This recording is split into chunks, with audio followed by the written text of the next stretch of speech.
Hi hello welcome to my channel. ಕಣ್ಣೀರು ನಿರಂತರವಾಗಿ ಹರಿಯುತ್ತಿವೆ. 65 ವರ್ಷದ ಶಾರದಮ್ಮ ತುಂಬ ಗಾಬರಿಯಿಂದ ಆ ಕಡೆ ಈ ಕಡೆ ನೋಡುತ್ತಿದ್ದಾಳೆ. ತುಂಬ ಸಮಯದಿಂದ ರೈಲ್ವೆ ಸ್ಟೇಷನ್ನಲ್ಲಿ ಕುಳಿತುಕೊಂಡಿದ್ದಾಳೆ. ಅಲ್ಲೇ ಚಿಕ್ಕ ಪುಸ್ತಕಗಳ ಅಂಗಡಿಯನ್ನು ಇಟ್ಟುಕೊಂಡಿರುವ 35 ವರ್ಷದ ಪ್ರವೀಣ್ ತುಂಬ ಸಮಯದಿಂದ ಆಕೆಯನ್ನು ಗಮನಿಸುತ್ತಿದ್ದಾನೆ. ಈ ವಯಸ್ಸಾದ ಅಜ್ಜಿ ತುಂಬ ಸಮಯದಿಂದ ಇಲ್ಲಿ ಕುಳಿತುಕೊಂಡಿದ್ದಾಳೆ. ಆದರೆ ಯಾರೂ ಇವರನ್ನು ಕರೆದುಕೊಂಡು ಹೋಗಲು ಬರಲೇ ಇಲ್ವಲ್ಲ. ಹಾಗೆ ರೈಲ್ವೆ ಸ್ಟೇಷನ್ನಲ್ಲಿರುವ ಯಾರೂ ಆಕೆಯ ಕಡೆ ಗಮನ ಹರಿಸಲಿಲ್ಲ. ಪ್ರವೀಣ್ ಬೆಳಿಗ್ಗೆ ಶಾಪ್ ಓಪನ್ ಮಾಡುವಾಗ ಈ ಅಜ್ಜಿ ಅಲ್ಲಿ ಕುಳಿತುಕೊಂಡಿರುವುದು ಗಮನಿಸಿದನು. ಈಗ ಮಧ್ಯಾಹ್ನವಾಗಿದೆ. ಆ ಅಜ್ಜಿ ಯಾರಿಗೋಸ್ಕರನೋ ಕಾಯುತ್ತಿರುವ ಥರ ನಿಸ್ಸಹಾಯ ಕಣ್ಣುಗಳಿಂದ ಆ ಕಡೆ ಈ ಕಡೆ ನೋಡುತ್ತಲೇ ಇದ್ದಾಳೆ. ಆ ಸ್ಥಿತಿಯಲ್ಲಿ ಇರುವ ಆ ವಯಸ್ಸಾದ ಅಜ್ಜಿಯನ್ನು ನೋಡಿ ಪ್ರವೀಣ್ಗೆ ಕರುಣೆ ಅನಿಸಿತು. ಅವನು ಆ ಅಜ್ಜಿಯ ಹತ್ತಿರಕ್ಕೆ ಹೋಗಿ, ಅಮ್ಮ, ನೀನು ಎಲ್ಲಿಗೆ ಹೋಗಬೇಕು? ಯಾರಿಗೋಸ್ಕರ ಕಾಯ್ತಾ ಇದ್ದೀಯಾ? ನಿನ್ನನ್ನು ಕರೆದುಕೊಂಡು ಹೋಗಲು ಯಾರಾದರೂ ಬರ್ತಾರಾ ಎಂದು ಪ್ರವೀಣ್ ಕೇಳಿದ ಪ್ರಶ್ನೆಗೆ ಶಾರದಮ್ಮ ಈ ರೀತಿ ಹೇಳಿದಳು. ನಾನು ಬೆಳಗ್ಗೆ ನನ್ನ ಮಗ ಸೊಸೆ ಜೊತೆ ಇಲ್ಲಿಗೆ ಬಂದೆನು. ನಾವು ಎಲ್ಲರೂ ಒಟ್ಟಾಗಿ ಪುಣೆ ಹೋಗ್ತಿದ್ದೀವಿ. ಅವರು ಹೊಟ್ಟೆ ಹಸಿವಾಗ್ತಿದೆ, ಏನಾದರೂ ತಿಂದು ಬರ್ತೀವಿ, ನೀನು ಇಲ್ಲೇ ಕುಳಿತಿರು ಎಂದು ಹೇಳಿ ಅವರು ಹೊರಗಡೆ ಹೋದರು. ಆದರೆ ಇಷ್ಟು ಸಮಯ ಯಾಕೆ ಹಿಡಿಯಿತೋ ನನಗೆ ಗೊತ್ತಾಗ್ತಿಲ್ಲ. ನಿನ್ನನ್ನು ನೋಡ್ತಿದ್ರೆ ನನ್ನ ಮಗನ ಥರಾನೇ ಕಾಣಿಸ್ತಿದೆಯಾ. ನನಗೆ ಒಂದು ಸಹಾಯ ಮಾಡ್ತೀಯೇನಪ್ಪ? ಸ್ವಲ್ಪ ಹೊರಗಡೆ ಹೋಗಿ ನನ್ನ ಮಗ ಸೊಸೆ ಇಷ್ಟು ಹೊತ್ತು ಯಾಕೆ ಬರಲಿಲ್ಲ ಅಂತ ನೋಡಿ ಬರ್ತೀಯಾ ಎಂದು ಕೇಳಿದರು. ಶಾರದಮ್ಮನವರ ಮಾತುಗಳು ಕೇಳಿದ ಪ್ರವೀಣ್, ಅಮ್ಮ, ಆದರೆ ಪುಣೆ ಟ್ರೈನ್ ಹೊರಟು ಹೋಗಿ ತುಂಬ ಹೊತ್ತಾಗಿದೆ ಅಲ್ವಾ ಎಂದು ಹೇಳಿದನು. ಅದನ್ನು ಕೇಳಿ ಶಾರದಮ್ಮ, ಇಲ್ಲ, ನೀನು ಎಲ್ಲೂ ತಪ್ಪಾಗಿ ತಿಳಿದುಕೊಂಡಿದ್ದೀಯಾ. ನನ್ನ ಮಗ ನನ್ನನ್ನು ತನ್ನೊಂದಿಗೆ ಕರೆದುಕೊಂಡು ಹೋಗುತ್ತಾನೆ. ಬಹುಶಃ ನನ್ನ ಮಗ ಬರುತ್ತಿರಬಹುದು ಎಂದಳು. ಸರಿಯಮ್ಮ, ಹಾಗಾದರೆ ನಿನ್ನ ಮಗ ಬಂದ ತಕ್ಷಣ ಅವರ ಜೊತೆ ಹೋಗು. ಆದರೆ ನೀನು ಬೆಳಗ್ಗೆಯಿಂದ ಇಲ್ಲೇ ಕುಳಿತುಕೊಂಡಿದ್ದೀಯಾ, ಹಸಿವಾಗ್ತಿಲ್ವಾ? ನಿನಗೋಸ್ಕರ ತಿನ್ನುವುದಕ್ಕೆ ಏನಾದರೂ ತೆಗೆದುಕೊಂಡು ಬರಲಾ ಎಂದು ಕೇಳಿದನು ಪ್ರವೀಣ್. ಆಗ ಶಾರದಮ್ಮನವರು ಮುಗುಳ್ನಗುತ್ತಾ, ಬೇಡಪ್ಪ, ನನಗೆ ಏನೂ ಬೇಡ. ನಿನಗೆ ಸಾಧ್ಯವಾದರೆ ಒಂದು ಬಾರಿ ನನ್ನ ಮಗನ ಹೆಸರು ಶ್ರೀಧರ್, ಅವನು ಎಲ್ಲಿದ್ದಾನೋ ಸ್ವಲ್ಪ ನೋಡ್ತೀಯಾ ಎಂದು ಕೇಳಿದರು. ಆಗ ಪ್ರವೀಣ್, ಸರಿಯಮ್ಮ, ನಾನು ಹೋಗಿ ನೋಡ್ತೀನಿ ಎಂದು ಅಲ್ಲಿಂದ ಹೊರಟು ಹೋದನು. ಸಮೀಪದಲ್ಲಿರುವ ಶಾಪ್ಗಳಿಗೆಲ್ಲ ಹೋಗಿ ಹುಡುಕಾಡಿದರೂ ಶ್ರೀಧರ್ ಎಂಬ ವ್ಯಕ್ತಿ ಎಲ್ಲೂ ಕಾಣಿಸಲಿಲ್ಲ. ಪ್ರವೀಣ್ ಎಲ್ಲ ಕಡೆ ಹುಡುಕಿ ಹಿಂತಿರುಗಿ ಬಂದು ಶಾರದಮ್ಮನಿಗೆ, ಅಮ್ಮ, ನಾನು ಎಲ್ಲ ಕಡೆ ಹುಡುಕಾಡಿದೆ, ಆದರೆ ನಿಮ್ಮ ಮಗ ಎಲ್ಲೂ ಕಾಣಿಸಲಿಲ್ಲ ಎಂದು ಹೇಳಿದನು. ರೈಲ್ವೆ ಸ್ಟೇಷನ್ನಲ್ಲಿ ಪುಸ್ತಕಗಳ ಅಂಗಡಿ ಇಟ್ಟುಕೊಂಡು ವ್ಯಾಪಾರ ಮಾಡುತ್ತಿರುವ ಪ್ರವೀಣ್ಗೆ ವಿಷಯ ಅರ್ಥವಾಗುವುದಕ್ಕೆ ಜಾಸ್ತಿ ಸಮಯ ಹಿಡಿಯಲಿಲ್ಲ. ಇವತ್ತು ಇನ್ನೊಬ್ಬ ವಯಸ್ಸಾದ ಅಜ್ಜಿಯನ್ನ ಸ್ವಂತ ಮಗ ಸೊಸೆ ಮೋಸ ಮಾಡಿ ರೈಲ್ವೆ ಸ್ಟೇಷನ್ನಲ್ಲಿ ಬಿಟ್ಟು ಹೋಗಿದ್ದಾರೆ ಅಂತ. ದೊಡ್ಡ ದೊಡ್ಡ ನಗರಗಳಲ್ಲಿ ಆಗಾಗ ಈ ರೀತಿಯ ಸಂಘಟನೆಗಳು ನಡೆಯುತ್ತಲೇ ಇರುತ್ತವೆ. ಎತ್ತವರು ವಯಸ್ಸಾದ ಮೇಲೆ ಮಕ್ಕಳಿಗೆ ಭಾರವಾಗ್ತಾರೆ. ಆಗ ಬಸ್ ಸ್ಟ್ಯಾಂಡ್ಗಳಲ್ಲಿ, ರೈಲ್ವೆ ಸ್ಟೇಷನ್ಗಳಲ್ಲಿ ಈ ರೀತಿಯ ಕೇಸುಗಳು ಆಗಾಗ ನಡೆಯುತ್ತಿರುತ್ತವೆ. ಅಮ್ಮ, ನಾನೊಂದು ವಿಷಯ ಹೇಳ್ತೀನಿ, ಬೇಜಾರು ಮಾಡ್ಕೋಬೇಡಿ. ಪ್ರತಿದಿನ ಈ ರೀತಿ ವಯಸ್ಸಾದ ತಾಯಿಯನ್ನ ಅಥವಾ ತಂದೆಯನ್ನ ಬಸ್ ಸ್ಟ್ಯಾಂಡ್ಗಳಲ್ಲಿ, ರೈಲ್ವೆ ಸ್ಟೇಷನ್ಗಳಲ್ಲಿ, ಹಾಗೆ ದೇವಸ್ಥಾನಗಳಲ್ಲಿ ಇಲ್ಲ ಪಾರ್ಕ್ಗಳಲ್ಲಿ ಮಕ್ಕಳು ಬಿಟ್ಟು ಹೊರಟೋಗ್ತಾರೆ ಎಂದು ಹೇಳಿದನು.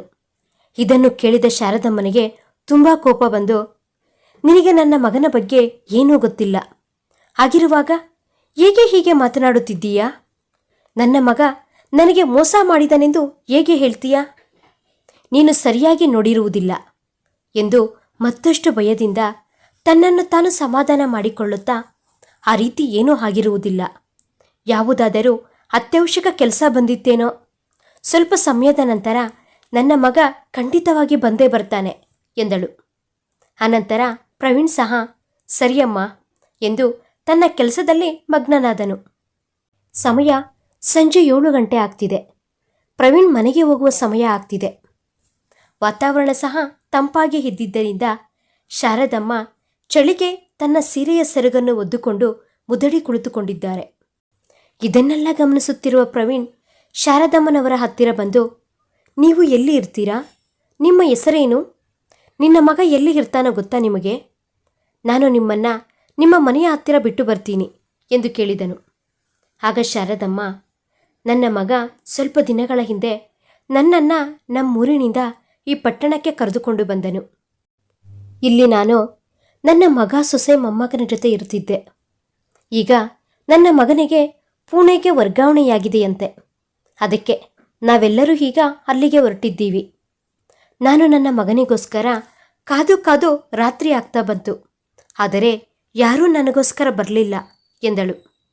ಅಮ್ಮ, ನೀವು ಬೇಕಾದರೆ ನನ್ನ ಜೊತೆ ನಮ್ಮ ಮನೆಗೆ ಬನ್ನಿ. ನಮ್ಮ ಮನೆಯಲ್ಲಿ ನನ್ನ ಹೆಂಡತಿ 2 ಮಕ್ಕಳು ಇದ್ದಾರೆ. ಈ ರಾತ್ರಿ ನಮ್ಮ ಮನೆಯಲ್ಲಿ ಇರಿ. ಬೆಳಿಗ್ಗೆಗೆ ಇಲ್ಲಿಗೆ ಬರಬಹುದು ಎಂದನು. ಆದರೆ ಶಾರದಮ್ಮನವರು, ಇಲ್ಲ ಇಲ್ಲ, ನಾನು ಎಲ್ಲಿಗೂ ಬರುವುದಿಲ್ಲ. ನನ್ನ ಮಗ ಇಲ್ಲಿಗೆ ಬಂದರೆ ಅವನು ನನಗೋಸ್ಕರ ಇಲ್ಲಿ ಹುಡುಕಾಡುತ್ತಾನೆ. ನಾನು ಕಾಣಿಸದೇ ಇದ್ದರೆ ಅವನು ದುಃಖ ಪಡುತ್ತಾನೆ. ನೀನು ಹೋಗು, ನಾನು ಇಲ್ಲೇ ಇರ್ತೀನಿ ಎಂದಳು. ಸರಿಯಮ್ಮ, ಹಾಗಾದರೆ ನಾನು ಈ ಚಾಪೆಯನ್ನು ಇಲ್ಲೇ ಇಡುತ್ತೇನೆ. ಈ ಶಾಲು ತೆಗೆದುಕೊಳ್ಳಿ ಎಂದು ಶಾರದಮ್ಮನವರಿಗೆ ಹುಷಾರಾಗಿ ಇರುವಂತೆ ಹೇಳಿ ಹತ್ತಿರದಲ್ಲಿರುವ ಹೋಟೆಲ್ನಿಂದ ಊಟ ತೆಗೆದುಕೊಂಡು ಬಂದು ಕೊಟ್ಟನು. ನಂತರ ಮನೆಗೆ ಹೊರಟನು. ಶಾರದಮ್ಮ ಶಾಲು ಒದಿಸಿಕೊಂಡು ಅಲ್ಲೇ ಕುಳಿತುಕೊಂಡು ಮಗನಿಗೋಸ್ಕರ ಕಾಯುತ್ತಿದ್ದಾಳೆ. ತನಗೆ ಈ ಪಟ್ಟಣದಲ್ಲಿ ಮಗನು ಬಿಟ್ಟರೆ ಬೇರೆ ಯಾರೂ ಗೊತ್ತಿಲ್ಲ. ಪ್ರವೀಣ್ ಒಬ್ಬನೇ ಮುಂದಕ್ಕೆ ಬಂದು ಸ್ವಲ್ಪ ಸಹಾಯ ಮಾಡಿದನು. ಆದರೆ ಈಗ ಅವನೂ ಸಹ ಹೊರಟು ಹೋದನು. ಶಾರದಮ್ಮ ರಾತ್ರಿ ಪೂರ್ತಿ ಆ ಚಳಿಯಲ್ಲಿ ನಡುಗುತ್ತಾ ಕಳೆದಳು. ಮರುದಿನ ಬೆಳಗ್ಗೆ ಪ್ರವೀಣ್ ಅಂಗಡಿ ತೆರೆಯಲು ಬಂದನು. ಆಗಲೂ ಸಹ ಆ ಅಜ್ಜಿ ಅಲ್ಲೇ ಕುಳಿತಿರುವುದನ್ನು ನೋಡಿ ಅವರ ಬಳಿ ಬಂದು, ಅಮ್ಮ, ನಿನ್ನ ಮಗ ಇನ್ನೂ ಬರಲಿಲ್ವಾ ಎಂದು ಕೇಳಿದನು. ಇಲ್ಲ, ನನಗೋಸ್ಕರ ಯಾರೂ ಬರಲಿಲ್ಲ ಎಂದು ಕಣ್ಣೀರು ಹಾಕಿಕೊಂಡಳು. ಪ್ರವೀಣ್ ಅವರಿಗೆ ಕುಡಿಯಲು ನೀರು ಕೊಟ್ಟು, ಅಮ್ಮ, ನಾನು ನಿನಗೆ ನಿನ್ನೇನೇ ಹೇಳಿದೆ. ಆದರೆ ನೀನು ತಾಯಿಯಾಗಿದ್ದರಿಂದ ನಿನ್ನ ಮಗನ ಮೇಲೆ ನಿನಗೆ ಪೂರ್ತಿ ನಂಬಿಕೆ ಇತ್ತು ಎಂದನು. ಅದನ್ನು ಕೇಳಿ ಶಾರದಮ್ಮ, ನನ್ನ ಬಳಿ ಈ ಚೀಟಿಯಲ್ಲಿ ಒಂದು ಫೋನ್ ನಂಬರ್ ಇದೆ. ನನ್ನ ಮೊಮ್ಮಗ ಒಂದು ಬಾರಿ ಬರೆದು ಕೊಟ್ಟಿದ್ದನು. ಈ ನಂಬರಿಗೆ ಫೋನ್ ಮಾಡುವಂತೆ ಪ್ರವೀಣ್ಗೆ ಕೇಳಿದಳು. ಸರಿಯಮ್ಮ ಎಂದು ಫೋನ್ ಮಾಡಿದನು. ಆದರೆ ಫೋನ್ ಸ್ವಿಚ್ ಆಫ್ ಅಂತ ಬರ್ತಿದೆ. ಈಗ ಏನು ಮಾಡಬೇಕು ಅಂತ ನನಗೆ ಅರ್ಥವಾಗ್ತಿಲ್ಲ ಎಂದು ಕಣ್ಣಲ್ಲೇ ನೀರಾಕಿಕೊಂಡಳು ಶಾರದಮ್ಮ. ಆಕೆಯ ಪರಿಸ್ಥಿತಿ ನೋಡಿ ಪ್ರವೀಣ್ಗೆ ತುಂಬ ನೋವಾಯಿತು.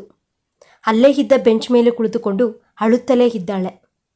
ಸ್ವಲ್ಪ ಹೊತ್ತಿಗೆ ಇದ್ದಕ್ಕಿದ್ದಂತೆ ಶಾರದಮ್ಮ ಬೆಂಚ್ ಮೇಲಿಂದ ಕೆಳಗೆ ಬಿದ್ದು ಹೋದರು.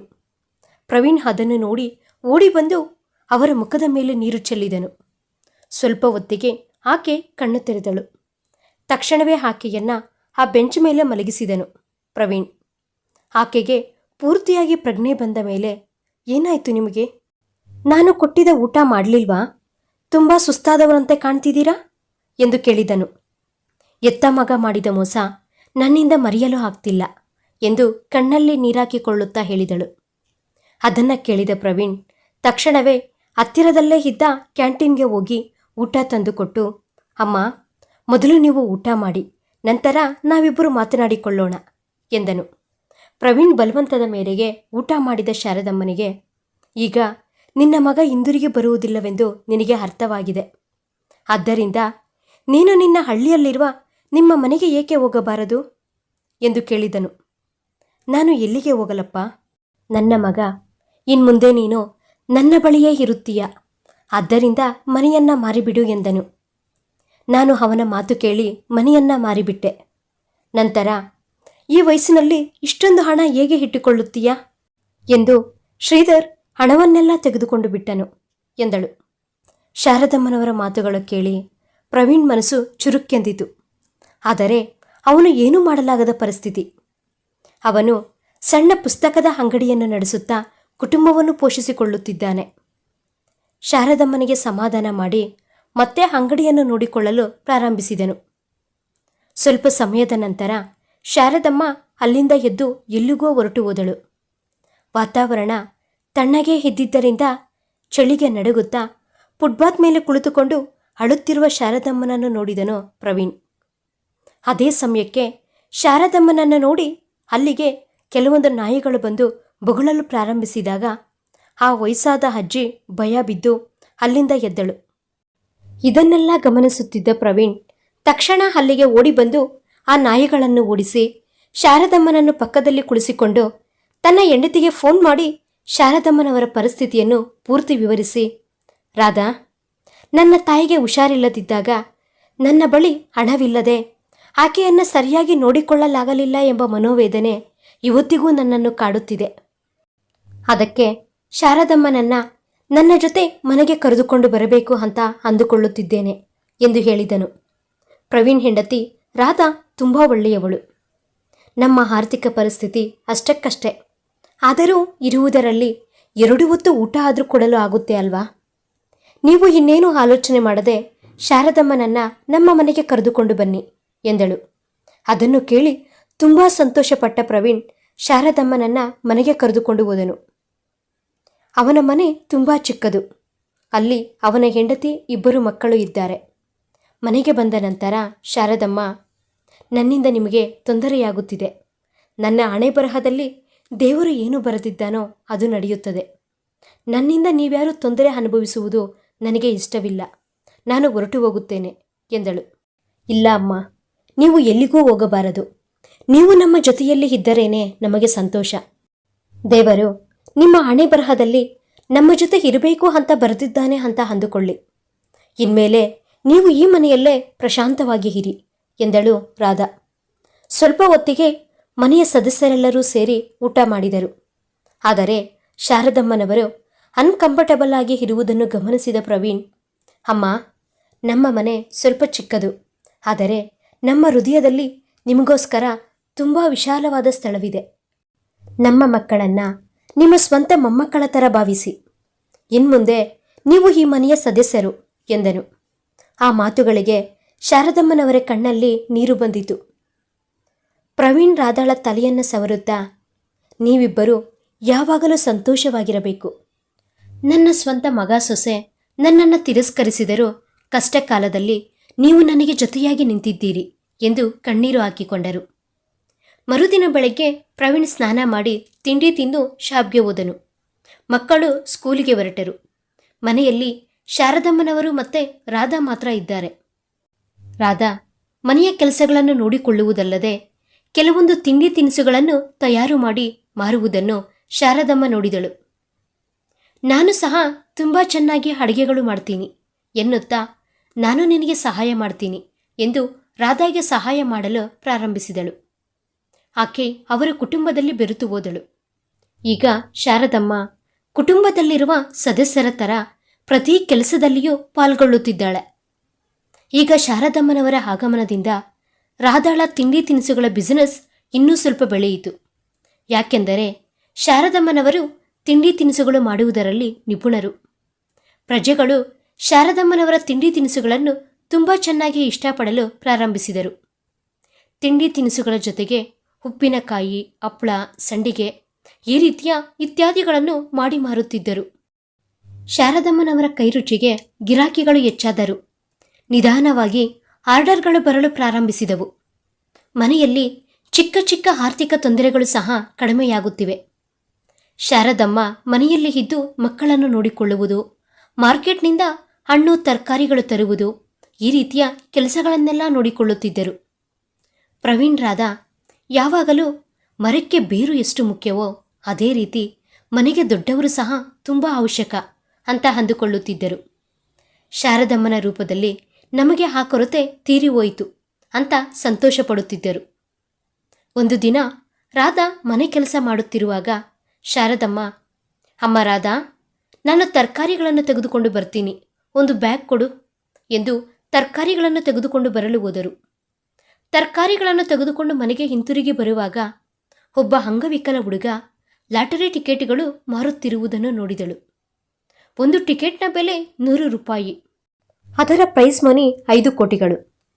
ಶಾರದಮ್ಮನನ್ನು ನೋಡಿದ ತಕ್ಷಣ ಆ ಹುಡುಗ ಶಾರದಮ್ಮನವರ ಬಳಿ ಬಂದು, ಅಜ್ಜಿ, ಒಂದೇ ಒಂದು ಟಿಕೆಟ್ ತೆಗೆದುಕೊಳ್ಳಿ ಎಂದು ಪದೇ ಪದೇ ಕೇಳಿಕೊಳ್ಳುತ್ತಿದ್ದರಿಂದ ಪಾಪ ಈ ಹುಡುಗನಿಗೆ ಸ್ವಲ್ಪ ಸಹಾಯ ಮಾಡದಂಗೆ ಆಗುತ್ತದೆ ಅಂತ ಅಂದುಕೊಂಡು ಒಂದು ಟಿಕೆಟ್ ಖರೀದಿಸಿದಳು. ಈ ತಿಂಗಳ ಕೊನೆಯಲ್ಲಿ ವಿಜೇತರನ್ನ ನ್ಯೂಸ್ ಪೇಪರ್ನಲ್ಲಿ ಪ್ರಕಟಿಸುತ್ತಾರೆ ಎಂದು ಆ ಹುಡುಗ ಶಾರದಮ್ಮನಿಗೆ ತಿಳಿಸಿದನು. ಟಿಕೆಟ್ ತೆಗೆದುಕೊಂಡು ಮನೆಗೆ ಬಂದಳು. ಮನೆಗೆ ಬಂದ ನಂತರ ರಾಧಾಗೆ ತರಕಾರಿಗಳನ್ನು ಕೊಟ್ಟು ಉಳಿದ ಮನೆ ಕೆಲಸಗಳನ್ನು ಇಬ್ಬರೂ ಸೇರಿ ಮಾಡಿ ಮುಗಿಸಿ ಸ್ವಲ್ಪ ಹೊತ್ತು ವಿಶ್ರಾಂತಿ ತೆಗೆದುಕೊಂಡರು. ಮತ್ತೆ ಸಾಯಂಕಾಲ ಇಬ್ಬರೂ ಸೇರಿ ಒಂದು ಫಂಕ್ಷನ್ಗೋಸ್ಕರ ಸ್ವೀಟ್ಸ್ ಮಾಡುತ್ತಿರುವಾಗ ಶಾರದಮ್ಮ, ಅಯ್ಯೋ ಮರೆತೇ ಹೋಗಿದ್ದೆ ಎಂದು ತನ್ನ ಸೀರೆಯ ಸೆರಗಿನಲ್ಲಿ ಕಟ್ಟಿಕೊಂಡಿರುವ ಲಾಟರಿ ಟಿಕೆಟ್ ತೆಗೆದು ರಾಧಾಗೆ ಕೊಡುತ್ತಾ, ರಾಧಾ, ಬೆಳಗ್ಗೆ ನಾನು ಮಾರ್ಕೆಟ್ಗೆ ಹೋದಾಗ ಒಬ್ಬ ವಿಕಲಾಂಗ ಹುಡುಗ ನನ್ನ ಬಳಿ ಬಂದು ಒಂದು ಲಾಟರಿ ಟಿಕೆಟ್ 100 ರೂಪಾಯಿ ಖರೀದಿಸುವಂತೆ ಪದೇ ಪದೇ ಕೇಳಿಕೊಂಡನು. ನನಗೆ ಅಯ್ಯೋ ಅನಿಸಿ ನಾನು ಕೊಡುವ ಆ 100 ರೂಪಾಯಿಯಿಂದ ಅವನಿಗೆ ತುಂಬ ಸಹಾಯವಾಗಬಹುದು ಎಂದು ಒಂದು ಟಿಕೆಟ್ ಖರೀದಿಸಿದೆ. ಈ ತಿಂಗಳ ಕೊನೆಯಲ್ಲಿ ಅಂದರೆ ಇನ್ನು 4 ದಿನಗಳ ನಂತರ ವಿಜೇತರನ್ನ ನ್ಯೂಸ್ ಪೇಪರ್ನಲ್ಲಿ ಪ್ರಕಟಿಸುತ್ತಾರಂತೆ ಎಂದು ಹೇಳಿದಳು. ಹೌದಾ, ಪರವಾಗಿಲ್ಲ ಬಿಡಮ್ಮ. ನೀವು ಆ ಹುಡುಗನಿಗೆ ಏನೋ ಸಣ್ಣ ಸಹಾಯ ಮಾಡಬೇಕೆಂಬ ಆಲೋಚನೆಯಿಂದ ತಗೊಂಡಿದ್ದೀರಾ ಅಲ್ವಾ? ನಾನು ಎತ್ತಿಡ್ತೀನಿ ಟಿಕೆಟನ್ನು ಎಂದು ತೆಗೆದುಕೊಂಡಳು. 4 ದಿನಗಳು ಕಳೆಯಿತು. ಲಾಟರಿ ಟಿಕೆಟ್ ವಿಜೇತರನ್ನ ಈ ದಿನ ಪತ್ರಿಕೆಯಲ್ಲಿ ಪ್ರಕಟಿಸುತ್ತಾರೆ ಎಂದು ಪ್ರವೀಣ್ ಮತ್ತೆ ಮಕ್ಕಳು ಹೊರಟು ಹೋದ ಮೇಲೆ ಶಾರದಮ್ಮ ರಾಧಾ ನ್ಯೂಸ್ ಪೇಪರ್ನಲ್ಲಿ ಕಾತುರದಿಂದ ನೋಡಲು ಪ್ರಾರಂಭಿಸಿದರು. 3ನೇ ವಿಜೇತರಿಗೆ 50 ಲಕ್ಷಗಳು. ಆದರೆ ಇವರ ನಂಬರ್ ಅದರಲ್ಲಿ ಇಲ್ಲ. 2ನೇ ವಿಜೇತರಿಗೆ 1 ಕೋಟಿ. ಅಲ್ಲಿಯೂ ಇವರ ನಂಬರ್ ಇಲ್ಲ. ಮೊದಲ ವಿಜೇತರಿಗೆ 5 ಕೋಟಿ. ಅಲ್ಲಿ ಇವರ ನಂಬರ್ ಇರುವುದನ್ನು ನೋಡಿದ ರಾಧಾ ಸಂತೋಷಕ್ಕೆ ಪರಿವೇ ಇಲ್ಲದಂಗಾಗಿದೆ. ಶಾರದಮ್ಮನನ್ನು ಅಪ್ಪಿಕೊಂಡು, ನಾವು ಮೊದಲ ವಿಜೇತರಾಗಿ 5 ಕೋಟಿ ಹಣವನ್ನು ಗೆದ್ದಿದ್ದೀವಿ ಎಂದು ಇಬ್ಬರೂ ಸಂತೋಷದಿಂದ ಕೇಕೆಗಳು ಹಾಕಿದರು. ಸಣ್ಣ ಕೆಲಸವಿದ್ದು ಮನೆಗೆ ಬಂದ ಪ್ರವೀಣ್, ಏನು ನಡೆಯಿತು? ಇಬ್ಬರೂ ತುಂಬ ಸಂತೋಷವಾಗಿದ್ದೀರಾ ಎಂದು ಕೇಳಿದನು. ತಕ್ಷಣವೇ ರಾಧಾ ಗಂಡನನ್ನು ಹಗ್ ಮಾಡಿಕೊಂಡು, ನಮಗೆ ಲಾಟರಿ ತಗಲಿದರಿ, ಅದು ಕೂಡ 5 ಕೋಟಿ ರೂಪಾಯಿ ಎಂದು ನ್ಯೂಸ್ ಪೇಪರ್ನಲ್ಲಿ ಇರುವ ಫಸ್ಟ್ ವಿನ್ನರ್ ನಂಬರ್ ತೋರಿಸಿದಳು. ಇದನ್ನೆಲ್ಲ ನೋಡಿದ ಪ್ರವೀಣ್ ತನ್ನ ಕಣ್ಣನ್ನು ತಾನೇ ನಂಬಲಾರದೆ ಮತ್ತೊಮ್ಮೆ ಕೇಳಿದನು, ನಿಜವಾಗ್ಲೂ ಲಾಟರಿ ತಗಲಿದೆಯಾ ಎಂದು. ಶಾರದಮ್ಮನವರು ಸಂತೋಷದಿಂದ ನಕ್ಕರು. ಈ ಕ್ಷಣದಿಂದ ನಮ್ಮ ಜೀವನದಲ್ಲಿ ಸಂತೋಷಗಳೇ ಎಂದು 3 ಜನ ತುಂಬ ಖುಷಿಪಟ್ಟರು. 2 ದಿನಗಳ ನಂತರ ನ್ಯೂಸ್ ಪೇಪರ್ನಲ್ಲಿ ಕೊಟ್ಟಿರುವ ಅಡ್ರೆಸ್ಗೆ ಹೋಗಿ ಹಣವನ್ನು ತೆಗೆದುಕೊಳ್ಳಬೇಕು. 2 ದಿನಗಳ ನಂತರ ಮನೆಯ ಸದಸ್ಯರೆಲ್ಲರೂ ಒಟ್ಟಾಗಿ ಹೋಗಿ ಹಣವನ್ನು ತೆಗೆದುಕೊಂಡು ಬಂದರು. ಅಷ್ಟು ದೊಡ್ಡ ಮೊತ್ತವನ್ನು ಮೊದಲ ಬಾರಿ ನೋಡಿದ ಅವರ ಕಣ್ಣುಗಳು ಆನಂದ ಬಾಷ್ಪಗಳಿಂದ ತುಂಬಿ ಹೋಗಿವೆ. ಸ್ವಲ್ಪ ದಿನಗಳ ನಂತರ ತಮಗೋಸ್ಕರ ಒಂದು ಒಳ್ಳೆಯ ಏರಿಯಾದಲ್ಲಿ ಎಲ್ಲ ಅನುಕೂಲಗಳಿರುವ ಒಂದು ಲಕ್ಸುರಿ ಮನೆಯನ್ನು ಖರೀದಿಸಿದರು. ಇಲ್ಲಿಯ ತನಕ ಒಂದು ಚಿಕ್ಕ ರೂಮಿನಲ್ಲಿ ಅಡುಗೆ ಕೆಲಸ ಮಾಡಿದ ಶಾರದಮ್ಮ ರಾಧಾ ಲಾಟರಿ ಹಣದಿಂದ ಒಂದು ಹೋಟೆಲ್ ಓಪನ್ ಮಾಡಿದರು. ಅಲ್ಲಿ ಅವರು ಹೋಮ್ ಮೇಡ್ ಫುಡ್ ತಯಾರು ಮಾಡಲು ಪ್ರಾರಂಭಿಸಿದರು. ಸ್ವಲ್ಪ ದಿನಗಳಲ್ಲೇ ಅವರ ಹೋಟೆಲ್ ಪ್ರಸಿದ್ಧಿ ಗಳಿಸಿತು. ಸಿಟಿಯಲ್ಲಿ ಇವರ ಹೋಟೆಲ್ ಹೆಸರು ಫೇಮಸ್ ಆಗೋಯಿತು. ಕಸ್ಟಮರ್ಸ್ ಜಾಸ್ತಿಯಾದರು. ಅವರ ಸಹಾಯಕ್ಕೆ ಸ್ವಲ್ಪ ಜನ ಕೆಲಸದವರನ್ನು ಇಟ್ಟುಕೊಂಡರು. ದಿನ ದಿನಕ್ಕೆ ಅವರ ವ್ಯಾಪಾರ ದ್ವಿಗುಣವಾಗುತ್ತಿದೆ. ಸಿಟಿಯಲ್ಲಿ ಇನ್ನೂ ಕೆಲವೊಂದು ಕಡೆ ಇವರ ಬ್ರಾಂಚ್ಗಳು ಪ್ರಾರಂಭವಾದವು. ಅದೇ ಸಿಟಿಯಲ್ಲಿ ಶಾರದಮ್ಮನವರ ಬೀಗರು ಸಹ ವಾಸ ಮಾಡ್ತಿದ್ರು. ಯಾವಾಗ ಶಾರದಮ್ಮ ಕೋಟೀಶ್ವರಳಾಗಿದ್ದಾಳೆ ಅಂತ, ಹಾಗೆ ದೊಡ್ಡ ವ್ಯಾಪಾರವನ್ನು ನಡೆಸುತ್ತಿದ್ದಾಳೆ ಅಂತ ಗೊತ್ತಾಗಿ ಅವರು ಶಾಕ್ ಆದರು. ತಕ್ಷಣವೇ ತಮ್ಮ ಮಗಳು ಅಂದರೆ ಶಾರದಮ್ಮನವರ ಸೊಸೆ ಕಲ್ಯಾಣಿಗೆ ಫೋನ್ ಮಾಡಿ, ಕಲ್ಯಾಣಿ, ಇದು ಒಂದು ಚಮತ್ಕಾರ ಥರ ಇದೆ, ನನ್ನ ಕಿವಿಗಳನ್ನು ನಾನೇ ನಂಬಕ್ಕಾಗ್ತಿಲ್ಲ ಎಂದು ಶಾರದಮ್ಮನವರ ಬಗ್ಗೆ ಹೇಳಿದಳು ಕಲ್ಯಾಣಿ ತಾಯಿ ಸುನಂದಮ್ಮ. ತಾಯಿಯ ಮಾತುಗಳನ್ನು ಕೇಳಿಸಿಕೊಂಡ ಕಲ್ಯಾಣಿ, ಅಮ್ಮ, ನೀನೇನು ಹೇಳ್ತಿದೀಯಾ? ನಿಜವಾಗ್ಲೂ ನಮ್ಮ ಅತ್ತೆ ಕೋಟೀಶ್ವರಳಾಗಿದ್ದಾಳಾ ಎಂದು ಆಶ್ಚರ್ಯದಿಂದ ಕೇಳಿದಳು. ನಿಮ್ಮ ಅತ್ತೆಯ ಬಗ್ಗೆ ಸಿಟಿ ಪೂರ್ತಿ ಮಾತನಾಡಿಕೊಳ್ಳುತ್ತಿದ್ದಾರೆ. ನಿಮ್ಮ ಅತ್ತೆಗೆ 5 ಕೋಟಿ ರೂಪಾಯಿ ಲಾಟರಿ ತಗಲಿದೆಯಂತೆ. ಆ ಹಣದಿಂದ ನಿಮ್ಮ ಅತ್ತೆ ಸ್ವಂತ ವ್ಯಾಪಾರ ಮಾಡಿ ಚೆನ್ನಾಗಿ ಹಣ ಸಂಪಾದಿಸುತ್ತಿದ್ದಾರೆ ಎಂದಳು. ಅದನ್ನು ಕೇಳಿ ಕಲ್ಯಾಣಿ ಕೈಯಲ್ಲಿರುವ ಮೊಬೈಲ್ ಕೆಳಕ್ಕೆ ಬಿತ್ತು. ಅವಳಿಗೆ ತಲೆ ಸುತ್ತುವಂತೆ ಆಗುತ್ತಿದೆ. ಅವಳ ಕಾಲ ಕೆಳಗಿನ ಭೂಮಿ ಕಂಪಿಸುವಂತೆ ಆಗುತ್ತಿದೆ. ಈ ವಿಷಯವನ್ನೆಲ್ಲ ಶ್ರೀಧರ್ ಮನೆಗೆ ಬಂದಿದ ತಕ್ಷಣ ಹೇಳಿದಳು. ಶ್ರೀಧರ್ ಶಾಕ್ ಆದನು. ಅವನು ಪಶ್ಚಾತ್ತಾಪ ಪಡುವುದು ಬಿಟ್ಟರೆ ಇನ್ನೇನು ಮಾಡಲು ಸಾಧ್ಯ? ಒಂದು ದಿನ ಶ್ರೀಧರ್ ಆಫೀಸಿನಿಂದ ಸಪ್ಪೆ ಮುಖ ಹಾಕಿಕೊಂಡು ಮನೆಗೆ ಬಂದು ಕಲ್ಯಾಣಿಯ ಜೊತೆ, ಕಂಪನಿಯಲ್ಲಿ ತುಂಬ ಜನರನ್ನು ಜಾಬ್ನಿಂದ ಟರ್ಮಿನೇಟ್ ಮಾಡಿದರು. ನಾನು ಸಹ ಹೊಸದಾಗಿ ಜಾಯಿನ್ ಆಗಿದ್ದೆ ಅಲ್ವಾ, ನನ್ನ ಕೆಲಸನೂ ಹೋಯಿತು ಎಂದು ಹೇಳಿದನು. ಇದನ್ನು ಕೇಳಿ ತಲೆ ಹಿಡಿದುಕೊಂಡು ಕುಳಿತುಕೊಂಡಳು ಕಲ್ಯಾಣಿ. ಮಾರನೆಯ ದಿನ ಕಲ್ಯಾಣಿ ತನ್ನ ತಾಯಿಗೆ ಕಾಲ್ ಮಾಡಿ ನಡೆದ ವಿಷಯವನ್ನೆಲ್ಲ ತಿಳಿಸಿ, ಅಮ್ಮ, ನನಗೆ ಈಗ ಏನು ಮಾಡಬೇಕು ಅಂತ ಅರ್ಥವಾಗ್ತಿಲ್ಲ.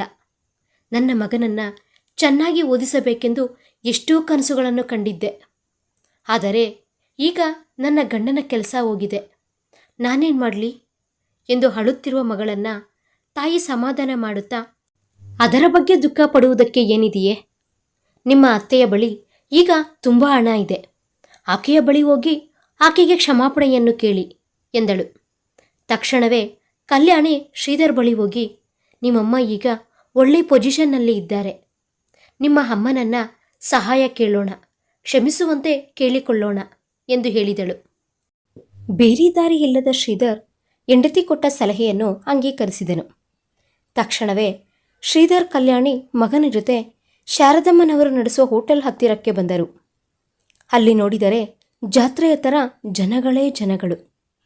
ಸ್ವಲ್ಪ ಸಮಯಕ್ಕೆ ಹೇಗೋ ಹಾಗೆ ಆ ಜನಗಳ ಮಧ್ಯೆ ನುಗ್ಗಿಕೊಂಡು ಹೋಟೆಲ್ ಒಳಗಡೆ ಬಂದರು. ಶಾರದಮ್ಮ ವಿಲಾಸವಂತವಾದ ಚೇರಿನಲ್ಲಿ ಕುಳಿತುಕೊಂಡು ಇಂಟರ್ವ್ಯೂ ಕೊಡುತ್ತಿರುವುದನ್ನು ನೋಡಿದರು. ಇದನ್ನೆಲ್ಲ ನೋಡಿ ಶಾರದಮ್ಮನ ಮಗ ಸೊಸೆಯ ಕಣ್ಣಲ್ಲಿ ನೀರು ಬಂದಿತು. ತುಂಬ ಸಮಯದ ನಂತರ ಜನಗಳು ಸ್ವಲ್ಪ ಕಡಿಮೆಯಾದ ಮೇಲೆ ಕಲ್ಯಾಣಿ ಶ್ರೀಧರ್ ಶಾರದಮ್ಮನವರ ಕಾಲಿನ ಮೇಲೆ ಬಿದ್ದು, ಅಮ್ಮ, ದಯವಿಟ್ಟು ನಮ್ಮನ್ನು ಕ್ಷಮಿಸಿ, ನಮ್ಮಿಂದ ತುಂಬ ದೊಡ್ಡ ತಪ್ಪು ನಡೆದು ಹೋಗಿದೆ ಎಂದರು. ಆಗ ಶಾರದಮ್ಮ, ಯಾರ ತಾಯಿ ಯಾರ ಅಮ್ಮ? ನನಗೆ ಒಬ್ಬೇ ಒಬ್ಬ ಮಗ ಸೊಸೆ ಇದ್ದಾರೆ. ನನ್ನ ಮಗನ ಹೆಸರು ಪ್ರವೀಣ್, ಸೊಸೆಯ ಹೆಸರು ರಾಧಾ. ನನ್ನ ಎತ್ತ ಮಗ ನನ್ನನ್ನು ರೋಡಿನ ಮೇಲೆ ಬಿಟ್ಟು ಹೋದಾಗ ನನಗೆ ಅವರ ಮನೆಯಲ್ಲಿ ಆಶ್ರಯ ಕೊಟ್ಟರು. ನಿಮ್ಮ ಜೊತೆ ನನಗೆ ಯಾವುದೇ ರೀತಿಯ ಸಂಬಂಧ ಇಲ್ಲ ಎನ್ನುತ್ತಾ ತನ್ನ ಕಸ್ಟಮರ್ಗಳನ್ನು ಮೀಟ್ ಮಾಡಲು ಎದ್ದಿದ ತಕ್ಷಣ ಶ್ರೀಧರ್, ಅಮ್ಮ ಪ್ಲೀಸ್ ನಮ್ಮನ್ನು ಕ್ಷಮಿಸು. ಈಗ ನನ್ನ ಕೆಲಸ ಕೂಡ ಹೋಗಿದೆ, ಬೇರೆ ಕಡೆ ಕೂಡ ಕೆಲಸ ಸಿಗ್ತಿಲ್ಲ. ನಿನ್ನ ಹತ್ತಿರಕ್ಕೆ ಬಿಟ್ಟರೆ ನಾವು ಮಾತ್ರ ಬೇರೆ ಎಲ್ಲಿ ಹೋಗಲು ಸಾಧ್ಯ? ನಾವು ದೊಡ್ಡ ತಪ್ಪು ಮಾಡಿದ್ದೇವೆ ಅಂತ ನಮಗೆ ಅರ್ಥವಾಗಿದೆ. ಇನ್ಮುಂದೆ ಆ ರೀತಿ ಮಾಡುವುದಿಲ್ಲ. ನಮ್ಮನ್ನು ಈ ಒಂದು ಬಾರಿಗೆ ಕ್ಷಮಿಸು ಎಂದು ಕೇಳಿಕೊಂಡರು. ಅದನ್ನು ಕೇಳಿ ಶಾರದಮ್ಮನವರು, ಇದನ್ನೇ ಭಗವಂತ ಮಾಡುವ ನ್ಯಾಯ ಅನ್ನುತ್ತಾರೆ. ದೇವರು ಎಲ್ಲರನ್ನೂ ನೋಡ್ತಾ ಇರ್ತಾನೆ. ಪಾಪ ಮಾಡಿದವರು ಶಿಕ್ಷೆ ಅನುಭವಿಸಲೇಬೇಕು. ಆದರೆ ನಾನು ನಿಮ್ಮ ಜೊತೆ ಬದುಕಬೇಕು ಅಂತ ಅಂದುಕೊಳ್ಳುತ್ತಿಲ್ಲ. ನನ್ನ ವೃದ್ಧಾಪ್ಯದಲ್ಲಿ ನಾನು ಗೌರವದಿಂದ ಬದುಕಬೇಕು ಅಂತ ಅಂದುಕೊಳ್ಳುತ್ತಿದ್ದೇನೆ. ಈಗಾಗಲೇ ಒಂದು ಬಾರಿ ನಿಮ್ಮ ಕೈಯಲ್ಲಿ ಮೋಸ ಹೋಗಿದ್ದೇನೆ. ಇನ್ನೊಂದು ಬಾರಿ ನಿಮ್ಮನ್ನು ನಂಬಿ ನಿಮ್ಮ ಜೊತೆ ಬರುವುದಿಲ್ಲ ಎಂದಳು ಶಾರದಮ್ಮ. ನಿಮ್ಮ ಆಸ್ತಿಯ ಮೇಲೆ ನಮಗೆ ಸಹ ಹಕ್ಕಿದೆ ಅನ್ನುವುದನ್ನು ನೀವು ಮರ್ತೋಗಿದ್ದೀರಾ ಅತ್ತೆ ಎಂದಳು ಸೊಸೆ ಕಲ್ಯಾಣಿ. ಆಗ ಶಾರದಮ್ಮ ನಗುತ್ತಾ, ನೀವಿಬ್ಬರು ಹಕ್ಕಿನ ಬಗ್ಗೆ ಮಾತನಾಡ್ತಿದ್ದೀರಾ? ನನ್ನನ್ನು ರೈಲ್ವೆ ಸ್ಟೇಷನ್ನಲ್ಲಿ ಬಿಟ್ಟು ಹೋದ ದಿನವೇ ಆ ಹಕ್ಕು ಮುಗಿದೋಗಿದೆ ಎಂದಳು. ಆ ತಾಯಿಯ ಮಾತು ಕೇಳಿದ ನಂತರ ಮಗ ಸೊಸೆ ಏನೂ ಮಾತನಾಡಲಾಗದೆ ತಲೆ ಕೆಳಗಿಳಿಸಿಕೊಂಡರು. ಆಗ ಶಾರದಮ್ಮ, ನೀವು ಇಲ್ಲಿ ಗೆಸ್ಟ್ಗಳು, ಆದ್ದರಿಂದ ಏನಾದರೂ ತಿಂದು ಹೋಗಿ ಎಂದು ಹೇಳಿ ಹೊರಟರು. ಶಾರದಮ್ಮನ ಮುಖದಲ್ಲಿ ಗರ್ವದಿಂದ ಕೂಡಿದ ಮುಗುಳ್ನಗೆ ಒಂದು ಹಾದು ಹೋಯಿತು. ಇದನ್ನೆಲ್ಲ ಗಮನಿಸುತ್ತಾ ಕುಳಿತಿದ್ದ ಪ್ರವೀಣ್ ರಾಧಾ ಅವರ ಬಳಿ ಬಂದು, ನೀವೇನು ಯೋಚನೆ ಮಾಡಬೇಡಿ, ನಾವು ಅಮ್ಮನ ಜೊತೆ ಮಾತನಾಡುತ್ತೇವೆ ಎಂದರು. ಆಗ ಅವರಿಗೆ ಸ್ವಲ್ಪ ಧೈರ್ಯ ಬಂದು ಊಟ ಮಾಡಿ ಅಲ್ಲೇ ಕುಳಿತಿದ್ದರು. ಪ್ರವೀಣ್ ಮತ್ತೆ ರಾಧಾ ಶಾರದಮ್ಮನವರ ಬಳಿ ಬಂದು, ಅಮ್ಮ, ಅವರಿಗೆ ನೀವು ಬಿಟ್ಟರೆ ಬೇರೆ ಯಾರಿದ್ದಾರೆ? ಈಗ ಅವರು ಬೀದಿಗೆ ಬರುವ ಪರಿಸ್ಥಿತಿಯಲ್ಲಿದ್ದಾರೆ, ಸ್ವಲ್ಪ ಕರುಣೆ ತೋರಿ ಎಂದು ಕೇಳಿಕೊಂಡರು. ಆಗ ಶಾರದಮ್ಮ ಯೋಚನೆ ಮಾಡಿ ಒಂದು ನಿರ್ಧಾರ ತೆಗೆದುಕೊಂಡರು. ಅದೇನೆಂದರೆ, ಇವರನ್ನು ನಾನು ಯಾವತ್ತಿಗೂ ನಂಬುವುದಿಲ್ಲ. ಏನೋ ನನ್ನ ಹೊಟ್ಟೆಯಲ್ಲಿ ಹುಟ್ಟಿದ್ದಾನೆ ಅಂತ ನನ್ನ ಹೋಟೆಲ್ನಲ್ಲಿ ಒಂದು ಜಾಬ್ ಹಾಗೂ ಇರಲು ಒಂದು ಸಣ್ಣ ಮನೆ ಕೊಡುತ್ತೇನೆ. ಅವನು ದುಡಿದ ಸಂಬಳದಲ್ಲೇ ಅವನ ಜೀವನ ನಡೆಯಬೇಕು. ನನ್ನ ಹಣದಲ್ಲಿ ಅವನಿಗೆ 1 ರೂಪಾಯಿಯೂ ಕೊಡುವುದಿಲ್ಲ. ಅವನ ಮಗನ ಓದಿನ ಖರ್ಚು ನಾನೇ ನೋಡಿಕೊಳ್ಳುತ್ತೇನೆ. ಏಕೆಂದರೆ ತಂದೆ ತಾಯಿ ಮಾಡಿದ ತಪ್ಪಿನಿಂದ ಮಗುವಿನ ಜೀವನ ಹಾಳಾಗಬಾರದೆಂದು. ಹಾಗೆಯೇ ನನ್ನ ತದನಂತರ ನನ್ನ ಸ್ವಯಾರ್ಜಿತ ಆಸ್ತಿಯಲ್ಲಿ 80% ಪ್ರವೀಣ್ ಹಾಗೂ ರಾಧಾಗೆ, ಇನ್ನು ಉಳಿದ 20% ಭಾಗ ಶ್ರೀಧರ್ ಮಗ ಅಂದರೆ ನನ್ನ ಮೊಮ್ಮಗನಿಗೆ ಸೇರಬೇಕು ಎಂದು ಒಂದು ವಿಲ್ ಬರೆಸಿದರು. ಯಾಕೆಂದರೆ ಇವರು ನಾನು ಸತ್ತ ಮೇಲೆ ನನ್ನ ತಾಯಿಯ ಆಸ್ತಿ ಎಂದು ಪ್ರವೀಣ್ಗೆ ಒಂದು ಚೂರು ಕೊಡದೆ ದೋಚಿಕೊಳ್ಳುತ್ತಾರೆ. ಆ ರೀತಿ ಆಗಲು ಬಿಡಬಾರದು ಎಂದು ಶಾರದಮ್ಮ ಈ ನಿರ್ಣಯ ತೆಗೆದುಕೊಂಡರು. ಅದರಂತೆಯೇ ಶ್ರೀಧರ್ ಒಬ್ಬ ಸಾಧಾರಣ ಕೆಲಸಗಾರನಾಗಿ ಶಾರದಮ್ಮನ ಹೋಟೆಲ್ನಲ್ಲಿ ಕೆಲಸ ಮಾಡುತ್ತಾ ಜೀವನ ನಡೆಸುತ್ತಿದ್ದಾನೆ. ಶಾರದಮ್ಮ ಪ್ರವೀಣ್ ಹಾಗೂ ರಾಧಾ ಜೊತೆಯಲ್ಲಿ ಪ್ರವೀಣ್ಗೆ ತಾಯಿಯಾಗಿ ಅವನ ಮಕ್ಕಳಿಗೆ ಮುದ್ದಿನ ಅಜ್ಜಿಯಾಗಿ ಜೀವನ ನಡೆಸುತ್ತಿದ್ದಾಳೆ. ಶಾರದಮ್ಮ ತನ್ನ ಮಗ ಸೊಸೆಯನ್ನು ಯಾವತ್ತಿಗೂ ನಂಬಲೇ ಇಲ್ಲ. ಕತೆ ಮುಕ್ತಾಯವಾಯಿತು. ನಿಮಗೆ ಈ ಕತೆ ಇಷ್ಟವಾದಲ್ಲಿ please like, share and subscribe. Thanks for watching video. Thank you. ಧನ್ಯವಾದಗಳು.